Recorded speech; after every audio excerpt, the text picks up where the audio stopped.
This message is part of the teaching provided by House on the Rock Fellowship, a church caring for the Miami Valley region. Before you listen, be sure to access the notes in the download section of the message page. Have a Bible ready. Thank you for being our guest.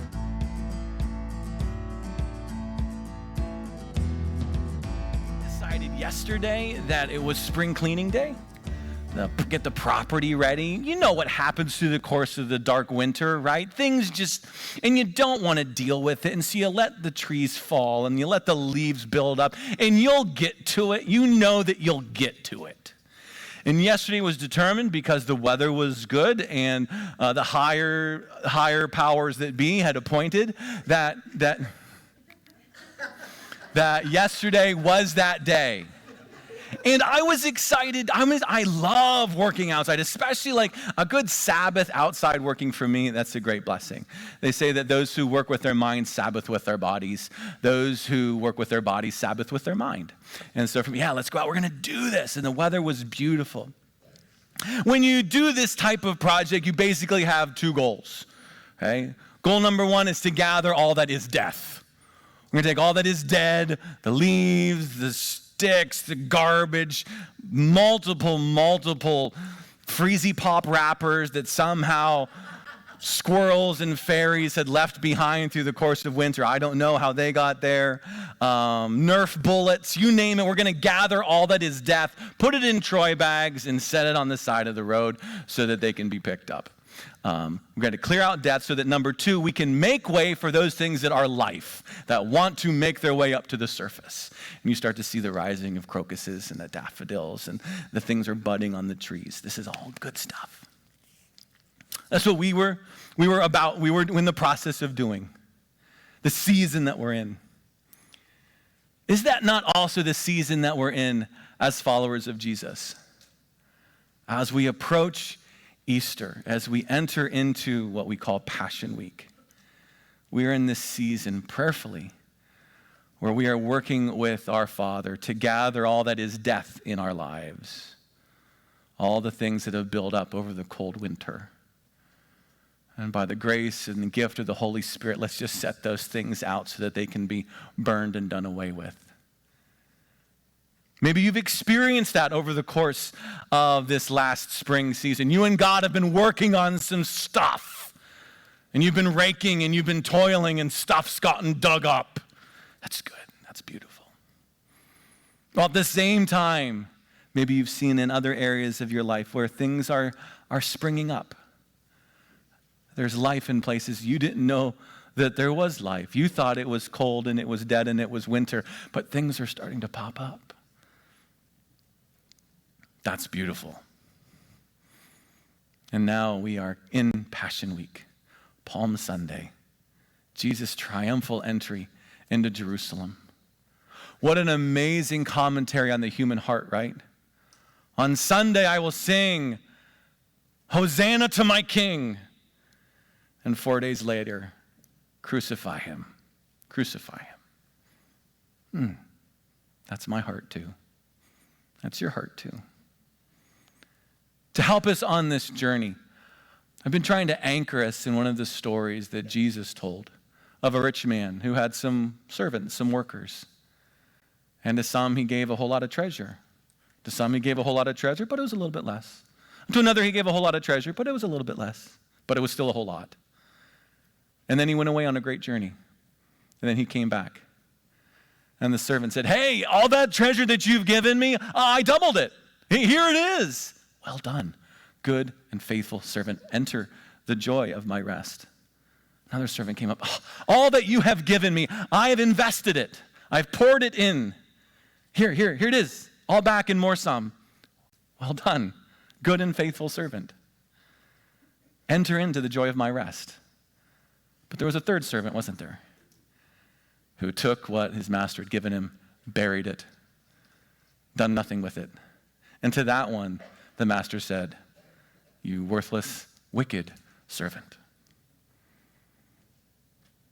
We are learning to live our life like Jesus, investing in kingdom priorities. And those things are important that God values. Kind of hanging out in the book of Philippians a little bit. Looking at the hymn to Jesus, who was the good and faithful servant. Am I right? He's the good and faithful servant. And then those who have followed in his stead, the Apostle Paul, who lived his life as a good and faithful servant, investing in those things that are important to the kingdom. We got to hear from Teo and Bree Makamba, our global partners in Rwanda, examples of gospel living. And then the last couple weeks, it's been fun for me, talking about unity and interpersonal relationships. That's always great from a pastoral perspective, because I get to watch your faces. And I get to watch husbands and wives elbow each other like there's no tomorrow. Like, are you hearing what he's saying? Did you tell him about our argument? You told him, didn't you?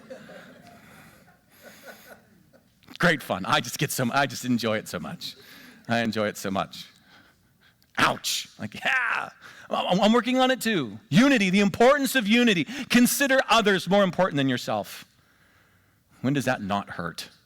Right? Because my heart, prone to wander. Lord, I feel it, prone to leave the God I love.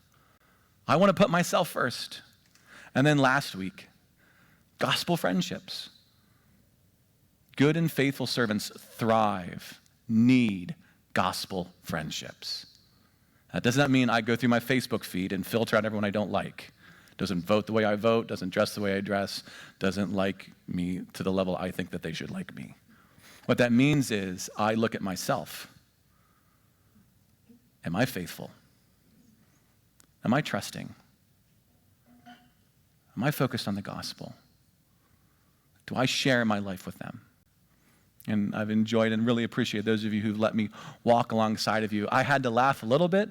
Those of you, this will help me a little bit if I do this right now. Remember last week I said, hey, if you need focus in one of those areas, write that word down. You remember when I said that in the message? And then I'd love to come alongside of you. Half of you wrote down a word and wrote down your name. That makes it easier for me. If you write down the word, I can't follow up if I don't know who it is. I love you. And right now I'm like, all right, everyone whose eyes dropped, I got you. Thank you. I want to partner. I want to come alongside of you and encourage you. So when at all possible, when we have these vulnerable moments, if you put your name down, I can then, all right, I'm done. Why don't we continue, and we're going to take this series and put a little bow on it today. So turn to Philippians chapter 2. Philippians chapter 2. If you missed any of those weeks, you can always go to whoishouseontherock.com and listen in into the archive, go through the resources. The messages are there, videos there, message guides are there, and that can be helpful in your continued study. But today, let's talk about work. Isn't that what servants do? Servants work. Philippians chapter 2. Ryan's going to have the verses up there. And you can follow along in your copy of God's Word. There's copies in the seats in front of you. If you don't have a Bible, you're free to keep that, the blue ones. It's not user-friendly at all. The print is very, very small. We get them for $1 a piece, okay? But you can take that. You can download a Bible onto your phone. We just want you to have God's Word. That's so important. Philippians chapter 2, 12 through 18, and let's talk about grace-based work. Philippians chapter 2, 12 through 18. I'm glad that you guys are here today. Therefore, my beloved, as you have always obeyed, so now, not only as in my presence, but much more in my absence, work out your own salvation with fear and trembling. For it's God who works in you, both to will and to work for his good pleasure.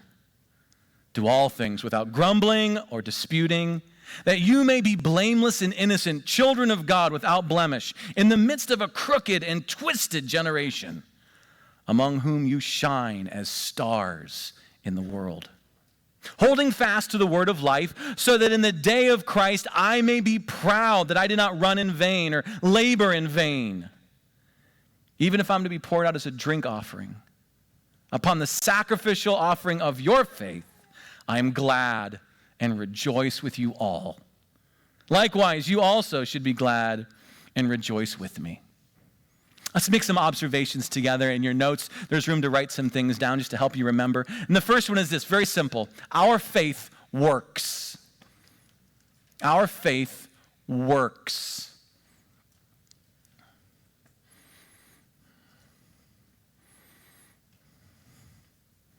What does that mean? Let me take you back to the first couple verses that we read. Philippians chapter 2, 12 and 14. And I think you'll notice the word quite quickly. Therefore, my beloved, as you have always obeyed, so now, not only as in my presence, but much more in my absence, work out your own salvation with fear and trembling. For it's God who works in you, both to will and to work for his good pleasure. Context, remember the context. The letter to the Philippians is written, Paul is in prison. He's separated from them. Paul had this habit, proclaiming the gospel, of getting arrested. It happened on multiple occasions. And the Philippian church that cares a lot about the Apostle Paul sends word, sends money, and sends help. Paul does not want them to be concerned. He writes them this letter back to them to encourage them. He says, hey, I know I'm not with you right now, but keep doing the things that you're supposed to be doing. You don't need me watching over you. You don't need me laboring over you. Be obedient. Work the faith. Work your faith, not work for a faith. This is not a works-based salvation. I don't work so that I can get in good with God, like I got to tip the scales my way. And maybe you're a little familiar with that notion, that if I say the right thing, I do the right thing, I drop a little in the plate on Sunday, I will show up at the pearly gates. Pete will open his book and like, hey, you did more good than bad. We'll let you into the good place. How many of you are a little familiar with that idea? The opposite is, oh man, I swore too much. I did some bad stuff and Pete won't let me in. I'm going to go to the bad place. That's not what he's saying at all.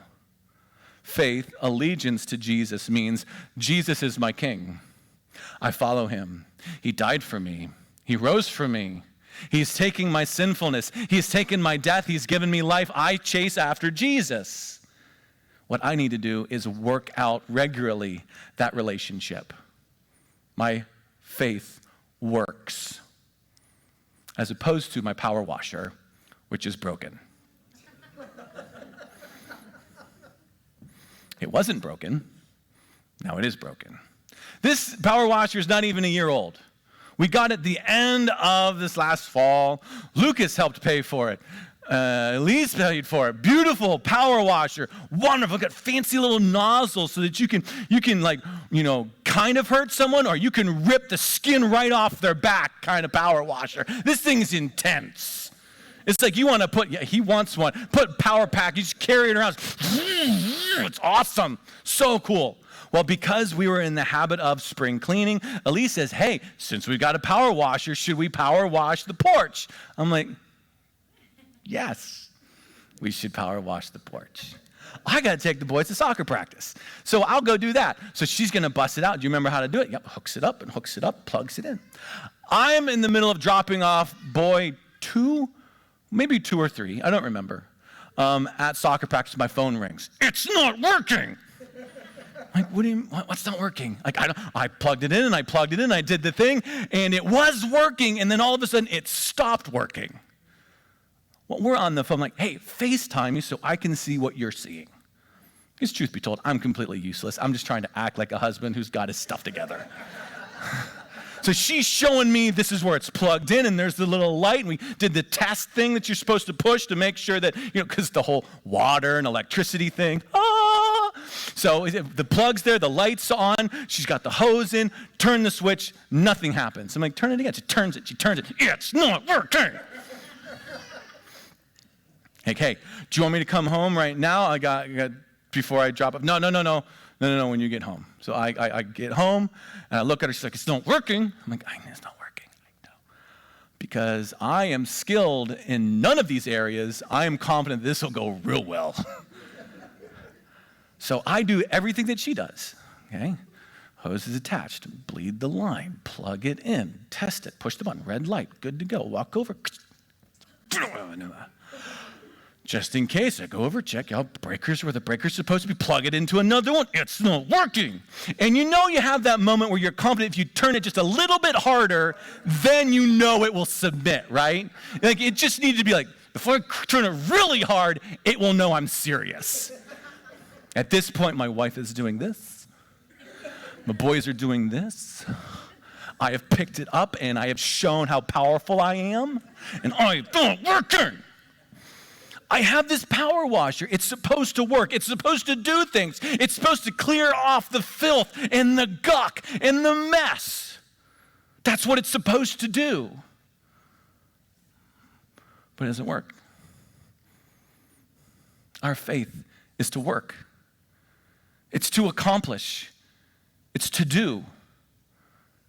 Our faith moves mountains. Did you know that? You have been given and entrusted something from Jesus that he says you can move mountains. Not fall and be crumbled and crushed by them. Is our faith not working?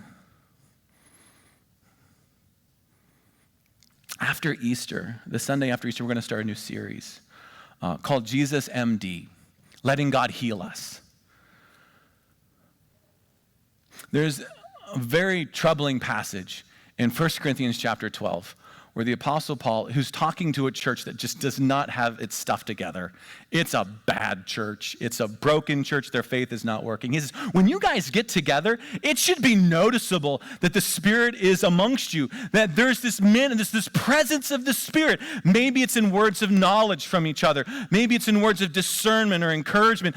Maybe there's prophetic words from God. Maybe there's miracles. Maybe it's healings. God should be showing up in your midst when your faith is working.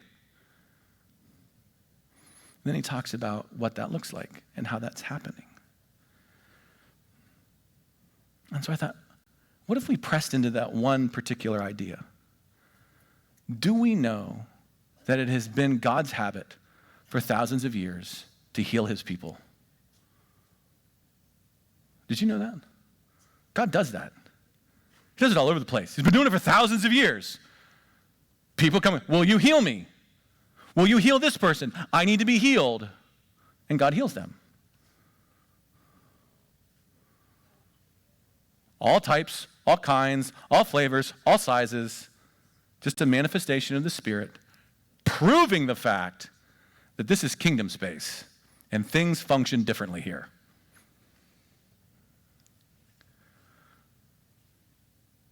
When faith works, these things happen.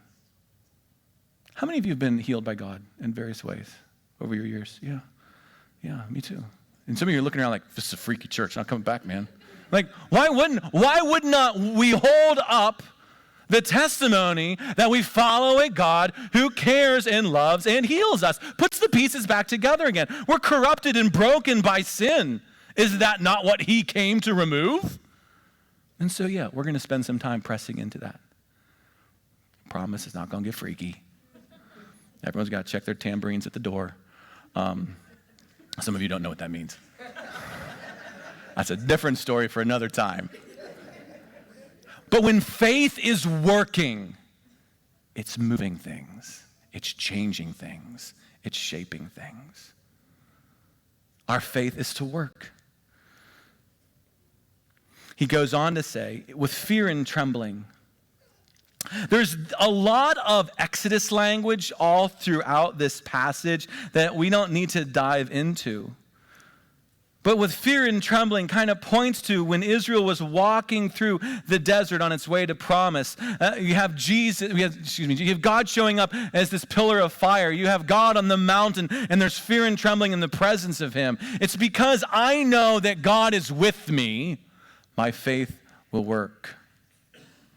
God himself is working out our faith, his will and his work. God has an intention. Matthew 25, where we started this whole thing 6 weeks ago. The master has poured into the servant because he wants the kingdom to grow. He wants his intention and his business to grow. We need to learn to leverage that and come in on the side of that. In this great moment, I was using a leaf blower because that's power and it makes me feel good. Going through the whole yard, just blowing leaves and sticks and Freezy Pop wrappers and bullets, blowing. I almost got to the end because I have these poplar trees that they don't get naked until like January. All the other trees drop their leaves in October, November. These trees that line my property, they hold on to their leaves forever. Snow happens, Christmas happens, they're still holding on to their leaves. And then all of a sudden in January this year, everything drops. I'm like, great, that's awesome. So they've been sitting there. I had to go through with the leaf blower and get them out. Jackson comes up to me towards the end. He says, hey, got a little rake in his hand. Can I help? Oh, yeah. You can definitely help. Because God's doing his part. The child of God comes along. Hey, I want to help too. Our faith is to work. Is your faith working? Is it moving? Is it clearing? Is it cleaning? How do we know? How do we know that our faith is working? I think he gives us a sign that we can hold on to. In your notes, let's write this one down. A working faith works well with others. You know you have a working faith when you see someone working well with others. I'll give you a chance to write that down. Let me show you where I see this at. Perfectly, you'll see it too. Philippians 2, verse 14. Do all things without grumbling or disputing, that you may be blameless and innocent children of God, without blemish in the midst of a crooked and twisted generation, among whom you shine as lights in the world. Now, I know this isn't true of your family, but my family's perfect. We only ever use kind words all the time. That's it. We only say nice things. We only say loving things. You will never hear grumbling from any of us. If you camp outside our house, you will just, it's like the voices of angels in proclamation of the beauty and the glory of God. Like we just will sing, just antiphonally, back and forth, one to another, just kindness. That's the only thing. It's a complete lie. It's all lies. Just like, Eric, our neighbors, he's like, that's a complete lie. I walk by, I go by the house all the time. Paul's screaming, they're all screaming. No. He says, isn't this odd? He says, do all things without grumbling or disputing. Isn't that odd? That our speech is his biggest concern? I mean, of all the things he really could have drilled down on, he could have picked some big ones.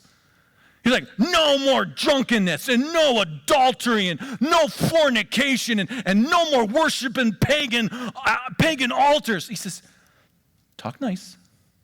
Talk nice. Why there? Why is it those things he's decided to kind of poke at? It's kind of, if you have this army that's getting ready to march off into battle, to march into certain death, and the monsters have surrounded this whole army, and the general comes riding out, and he's about to give that big speech that musters us up so we're ready to charge off and to lay down our lives. And the general's on the beautiful white stallion. He's like, don't forget to talk nice. Go die. You're like, really? That's what you're going to give me? Is talk nice? Why do you think that is? I thought about this because that's what you pay me to do.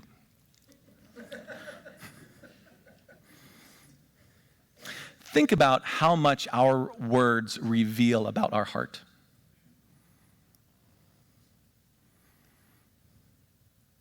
Think about how much our words reveal about our heart.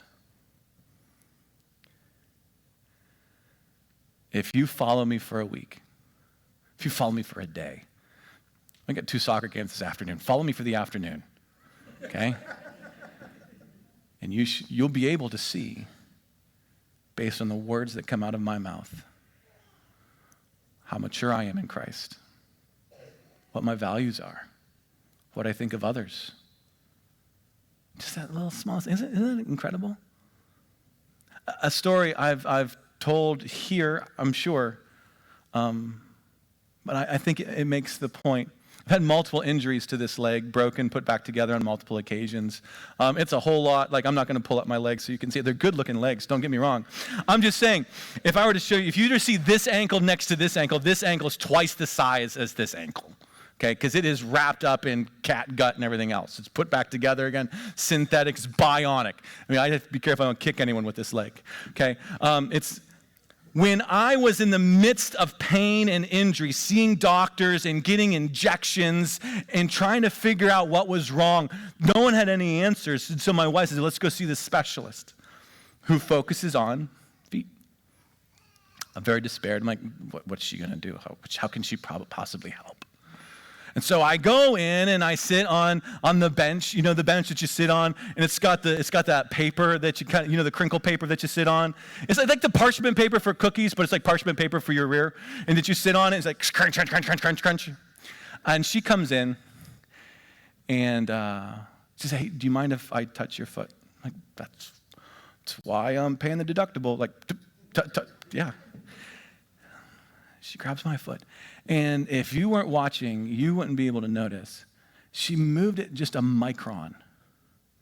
Just a micron. And I could hear it and I could feel it because it's my foot. And it goes, click. It says, I know what's wrong. She knew because the smallest of movements, the smallest of senses, she knew that inside the cartilage had begun to tear apart and disintegrate, and that it was bone on bone, and there was stuff that was. She didn't have to cut it off. She didn't have to rip it open. She didn't need any of that big stuff. She knew just by poking in the right place that it would reveal what was wrong. This is what our words do. No grumbling. No arguing, no backbiting, no complaining, no whining, no gossip, no slander. Our faith is to be working. If our faith is working, we're putting others first. That means you'll see a noticeable shift in the words that come out of my mouth. It's like if I were to bring you my car. Some of you know how to work on cars. Some of you are good at working. I can't work on cars. I have no car working skills at all. I put the gas in there, I push that button, I turn that thing, and it goes, okay? But let's just say all of a sudden it starts doing this when I do the thing with my foot, okay? I don't know what it is. So I go to the shop and I say that to the guy, hey guy, it does a when I do the thing with my foot. What's he gonna do? After he laughs, he's gonna go hook it up to a machine, right? What's that machine gonna tell him? He's going to pull out the code, he's going to look at it, he's going to get a diagnostic, he'll know exactly what's wrong. How did I know that something was wrong? Let me illustrate it this way. We were waiting to be seated, my wife and I, date night. All about date night, guys. You get married so you can date your wife. You know that, right? That's how that works. You get married so you can date your wife. Phil knows, right? Amen? That's right. How many years have you guys been married? Yeah, see, that's how you know I'm right. We're standing outside the restaurant. It's date night. All of a sudden, this car goes by. Do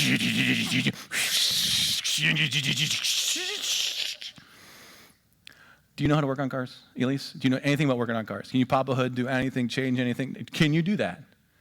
Words that came out of my wife's mouth when that car went by. Something wrong with that one. Right?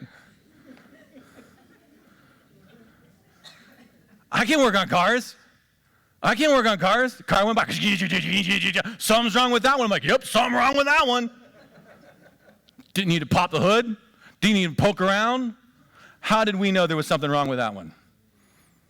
The sounds that were coming out of it. Oh, doesn't this hurt a little bit, right? Yeah. So he says, no grumbling, no disputing, no arguing. He connects back to the Exodus story again. He says, this is this wandering out. He says, in the midst of a wicked and crooked generation, that's how Israel was described. Because as they were traveling through desert on their way to promise, they complained about everything. They whined about everything. It gets hard. There's water in the way. We should go back to Egypt and die. God sends them magic food. We don't want magic food. We want other magic food. God sends them magic meat. We don't want magic meat. They just complained about everything. Whining and grumbling, so much so, most of them never made it to promise. Think about that. Rather, he says, live in a way knowing that the world is watching you. Shine like stars and lights. Isn't that neat? Isn't that neat? So back then, we don't have no GPS. There's no, hey Siri, get me to Jerusalem. Those things weren't real. They didn't have that. They had stars at night. If I have to travel in the midst of darkness, if I go to that star, that star is going to guide me that way. I know that. Or the stars are telling me, the season that I'm in. Is it a planting season? Is it a harvesting season? Well, what's on the way? This is what stars communicate. And he says, you are to live that way. So in the midst of a world that is so dark and getting darker, people know direction. And they know the season that they're in. This is the gift of a local church to a community. Here's direction. This is the season that we're in. That doesn't happen if we're not working well with others. If we're not working well with others, then the light gets pretty dim. And in some churches, the light just goes out. And maybe you've experienced that or seen that. Another aspect of a working faith, in your notes with me, please. A working faith works for the master's return. A working faith works for the master's return.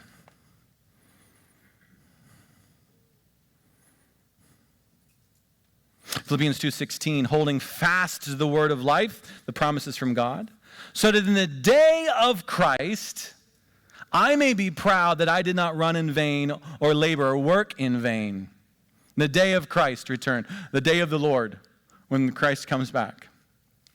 My parents set a great example for us growing up. I'm not just saying that because my mom's watching right now. Mom, I love you.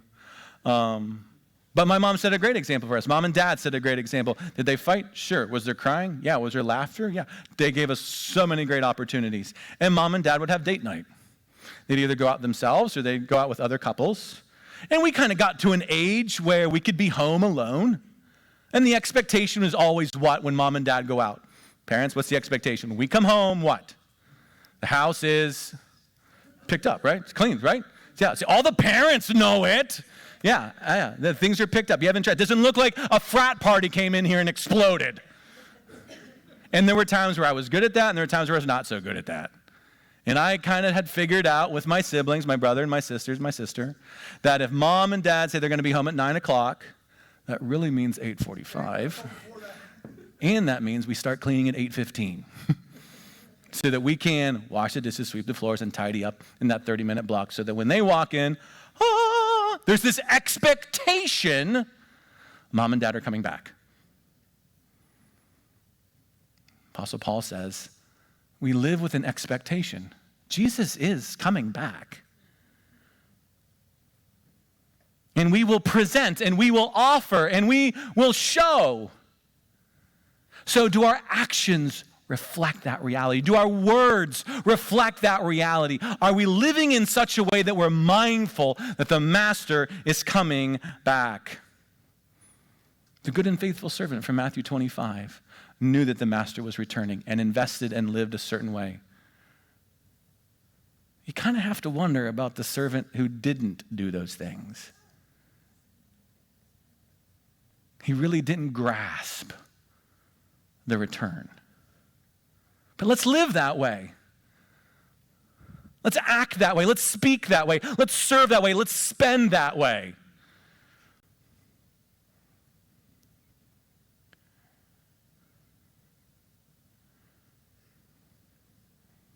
How I use my time, is it a reflection that the master is going to return?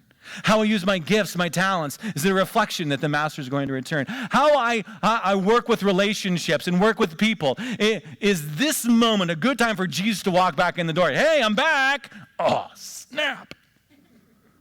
Not a good time. As we're unpacking that new TV that we got with our stimulus check.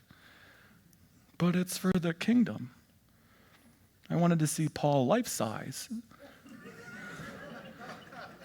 So I had to trade in my 65-inch one for my 96-inch one because Paul's big. If you need me to talk to your wife about that TV purchase, I'm happy to do that. I want you to have a good online experience. You're dead.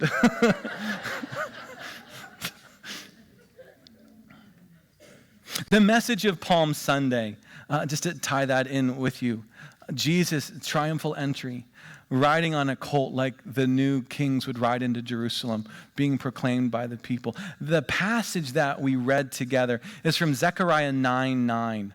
Let me read it for you. Rejoice greatly, O daughter of Zion. Shout aloud, O daughter of Jerusalem. Behold, your king is coming to you. Righteous and having salvation is he, humble and mounted on a donkey, on a colt, the foal of a donkey. He's coming back. Do our actions reflect that? Do our investments reflect that? Do the words of my mouth? As I'm watching Aiden play soccer this afternoon, as I'm sitting there, as I am responding to the referee, is this a good time for Jesus to come down onto the field? Right? Dude, I'm just saying, some of you know I'm right? If I'm living in light of his return, then absolutely, Jesus can show up at any time. I'm not embarrassed.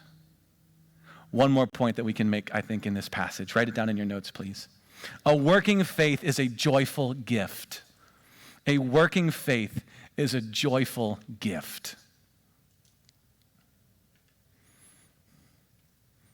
If I am working my faith, then it is a beautiful celebration that I am able to give back to my Jesus. Philippians 2:17 and 18. Even if I am to be poured out as a drink offering upon the sacrificial offering of your faith, I am glad and I rejoice with you all. Likewise, you also should be glad and rejoice with me. There's a little bit of sacrifice language in here. He's talking about they're making sacrifices and there's drink offerings. To help us catch up, let me do just a little sacrifice 101 from the Old Testament, okay? Maybe this is new for you or maybe you've heard it before. The sacrificial system was how Israel responded to God when they were establishing in the land, when they were wandering through the desert. You had the tabernacle, you had the temple. And there are 5 main types of sacrifices, 2 main categories of those sacrifices.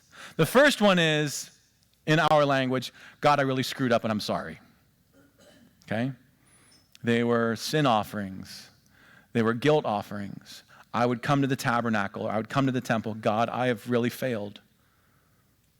Please forgive me. I'm sorry. It was about reestablishing relationship. Okay? Category number 1. Category number 2, God, you're awesome. Thank you. I'm celebrating you. Okay? Those would be burnt offerings, fellowship offerings, peace offerings.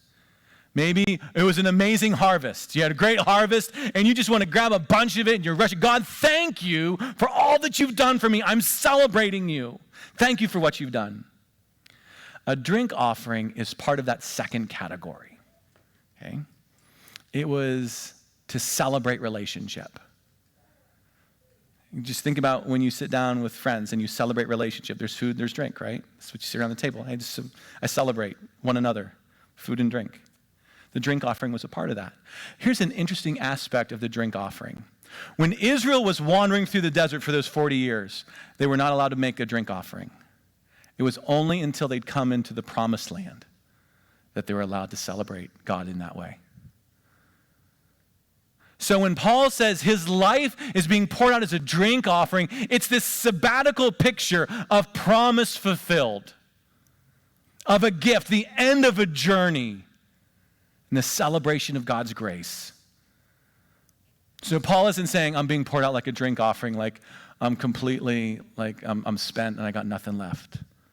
He's like, my life is now being poured out in thankfulness to God.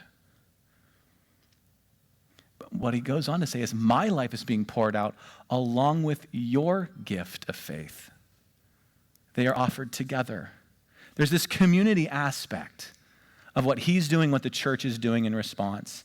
He says, hey, let's make sure that we both have something to offer. Let's have a faith that has something to give. How many of you ever do group projects in school? How many of you liked doing group projects? Those of you who like doing group projects are the reason I hate doing group projects. Okay? Just let me do it. You'll get an A.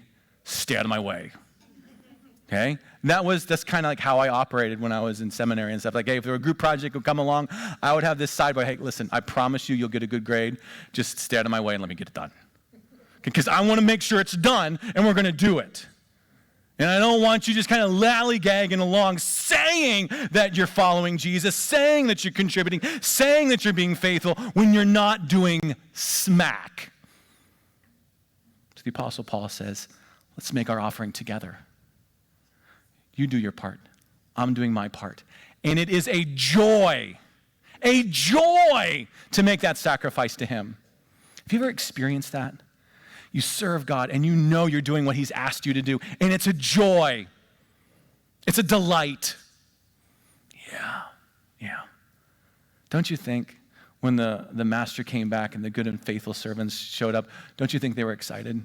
Oh, he's coming back. He's coming back. I can't wait to show him. I'm so thankful. I can't wait for him to see the gift. Yeah. I think there's joy. A life that works is a joyful gift to Jesus. Thank you. Did you guys get all that written down? There's a lot of talking there. Rejoicing versus grumbling. You guys got that one figured out? What are you offering Jesus? Let me see if we can land this plane. What are you offering? Is this week a good week for him to come back? Do you need a little bit more time? Let's start now. Let's kind of dial in on words. That might be a good place to start. Maybe empower an accountability partner. Let me do it. I'd love to walk around and follow you. Just say, hey, Pastor Paul, will you follow me around for a day? I want to know how I talk to other people. I would love to do that. I'll keep it to myself, and you will never become a sermon illustration once. Empower someone to say, hey, I think I struggle in this area. Am I grumbling? Am I whining? Am I gossiping? Am I bickering? It lets us know where our heart's at. Okay? Am I focused on the fact that Jesus is returning? Thank you for sharing your time with us, and we'd love for the journey to continue. If you're a guest, would you consider reaching out to us? We would love to come alongside and encourage you in any way that we can. If you're someone who's joined us today and you are desperately reaching to find hope wherever you can, again, Jesus came that we would find hope.